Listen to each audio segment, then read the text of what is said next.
University of ചിക്കാഗോയിലെ school of divinity വിദ്യാർത്ഥികൾക്കായി എല്ലാ വർഷവും ഒരു പ്രഭാഷണ പരമ്പര യൂണിവേഴ്സിറ്റി സംഘടിപ്പിക്കാറുണ്ട്. പ്രശസ്തരായവരൊക്കെ അവിടെ ക്ലാസ് എടുക്കാറുണ്ട്. അങ്ങനെയിരിക്കെ ഡോക്ടർ പോൾ എന്ന പ്രഭാഷകനെ ഒരിക്കൽ പ്രഭാഷണത്തിന് വിളിച്ചു. ശാന്തമായ സദസ്സ്. അദ്ദേഹത്തിൻ്റെ പ്രഭാഷണം കേൾക്കുവാൻ സദസ്സ് കാതുകൂർപ്പിച്ചിരുന്നു. അദ്ദേഹം തൻ്റെ അറിവിൽ വലിയ ആത്മവിശ്വാസമുള്ളവനായിരുന്നു. പ്രഭാഷണത്തിൻ്റെ ഇടയിൽ അദ്ദേഹം യേശുക്രിസ്തുവിനെ പറ്റി മോശം ഭാഷയിൽ പറയാനൊരുങ്ങി. എന്നിട്ടും സദസ്സ് നിശബ്ദമായി തുടർന്നു. യേശുക്രിസ്തു ക്രൂശിൽ മരിച്ചിട്ടില്ലെന്നും ഉയർത്തെഴുന്നേറ്റിട്ടില്ലെന്നും ഇന്നും ജീവിക്കുന്നു എന്ന വാദം അംഗീകരിക്കാനാവില്ലെന്നും ഒക്കെ ശാസ്ത്രവും താൻ വായിച്ച പുസ്തകങ്ങളും ഒക്കെ നിരത്തി വാദിച്ചുകൊണ്ടേയിരുന്നു. പ്രഭാഷണത്തിൻ്റെ അവസാനം അദ്ദേഹം അല്പം തല ഉയർത്തി സദസ്സിനോട് ചോദിച്ചു, നിങ്ങൾക്ക് എന്തെങ്കിലും പറയാനുണ്ടോ? ആർക്കെങ്കിലും ചോദ്യം ചോദിക്കാനുണ്ടോ? സദസ്സിൻ്റെ നിശബ്ദതയിൽ ആ സ്വരം തട്ടി പ്രതിധ്വനിച്ചതേയുള്ളൂ. അദ്ദേഹം ഗൂഢമായി ചിരിച്ചുകൊണ്ട് മുഖങ്ങളിലേക്ക് മാറി മാറി നോക്കി. പെട്ടെന്ന് സദസ്സിനു പുറകിൽ കൈകെട്ടി നിന്ന ഉയരം കുറഞ്ഞൊരു ചെറുപ്പക്കാരൻ കൈ ഉയർത്തി.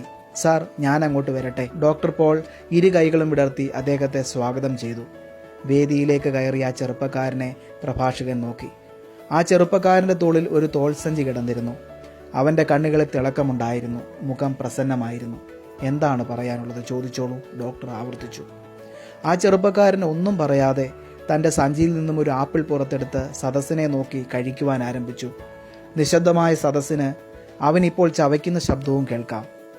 അവൻ ആപ്പിൾ ചവച്ചുകൊണ്ട് എങ്ങനെ പറഞ്ഞു, എൻ്റെ ചോദ്യം വളരെ ലളിതമാണ്.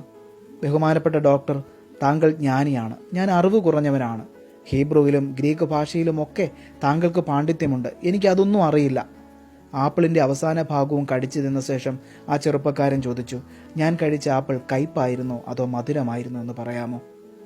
ഡോക്ടറിൻ്റെ പുരികം ചൊളിഞ്ഞു. എനിക്കെങ്ങനെ അറിയാം താങ്കൾ രുചിച്ചത്?